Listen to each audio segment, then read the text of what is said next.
Hello everyone. A special greeting goes out to the young graduates who, having failed to find a job in their field, have joined the ranks of couriers, sales consultants, junior managers, and so on. Guys, I was just like you. No prospects and no self-respect after several failed interviews with major companies. But I had to earn a living somehow, so I got a job as a sales manager for water meters. My job was to organize meetings with residents of apartment buildings and sell them our world's best water consumption meters. Needless to say, the work was tough. Arguments with pensioners, debates with idiots, humiliation, stress. For me, a person who is, to put it mildly, unsociable, it was pure torture. The final straw was an incident that I want to tell you about. On one gloomy October day, as usual, I went up to the 9th floor of a panel house on Norwegian Street. My task was to ring every doorbell and invite residents to a meeting that was supposed to take place on the ground floor. As always, some promised to come, some refused, and some just looked through the peephole and didn't open the door. Soon I reached the second or third floor, don't remember exactly, and rang the doorbell of apartment 57. A voice came from behind the shabby wooden door. "Who are you?" In response, I cheerfully and loudly began explaining that we were holding a meeting in the building, that I represented the best company in the universe, and all the usual sales pitch. The same voice asked again, "Who are you?" I couldn't tell if it belonged to a man or a woman, but it was clear that it was an old, senile person. I hesitated for a moment, but introduced myself again.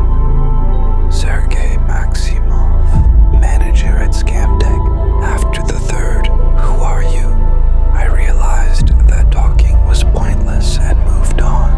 However, behind that cursed door, the question grew louder and angrier, since the noise in the stairwell was becoming unbearable. I headed downstairs to the first floor. 3 elderly women had already gathered there. I greeted them again, handed out business cards, and started entertaining them with my stories about fantastic savings on utility bills. Everything was going well at first, but after about 3 minutes, the noise from apartment 57 became audible downstairs, making it difficult to talk. A woman from the 4th floor came down and said to one of the old ladies, "Valentina Pavlovna, she's awake. You'd better go home." The old women quickly crowded into the elevator and disappeared into their apartments. The woman then turned to me and said, "You should leave. No one's coming today anyway. Go on, go." Yes, my work evening was off to a bad start. I stepped outside into the damp evening air. It was already getting dark, and the windows of the buildings were glowing. I moved a few steps away and looked up at the windows of apartment 57. The lights were off, but the curtain twitched just as I raised my eyes to it. I had to keep working. In the next entrance, things went much better. More people showed up. They took my business cards, and many gave me preliminary agreements to sign contracts. We even held the meeting outside instead of in a smelly stairwell. Then, in the glow of a street light near the next entrance, I saw a ridiculous figure in an old woman in a green coat thrown over a tattered house robe that looked more like a rag. On her head, she wore a torn ashak hat, and on her feet woolen socks, in which she walked directly on the asphalt. "Korosta is coming," said a middle-aged woman as she discreetly put my business card into her pocket. "Goodbye, Sergei." The rest of the residents also started wrapping up the conversation. The closer the old woman got, the more people disappeared into the entrance. By the time she reached us, only 2 men remained, smoking on a bench by the entrance. I was about to leave to buy some beer and forget about this day when I heard the now familiar question behind me, "Who are you?" I rhymed my answer, and one of the men, the younger one, chuckled quietly. I turned around and walked away from the building. I never liked arguing with pensioners, especially crazy old women. The next day, I worked at a different address. I had no desire to return to that building.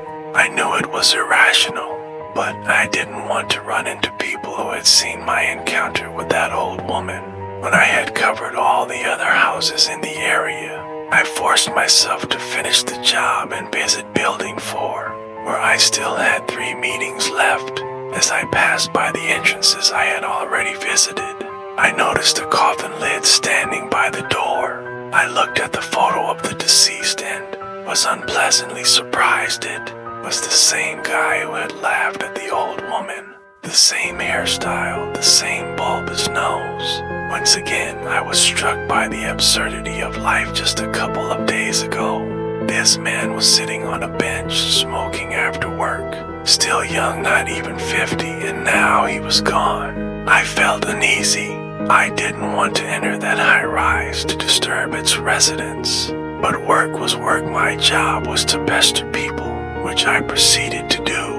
That evening, I returned home, heated up dinner, and sat in front of the TV. Soon, my mother came home from work.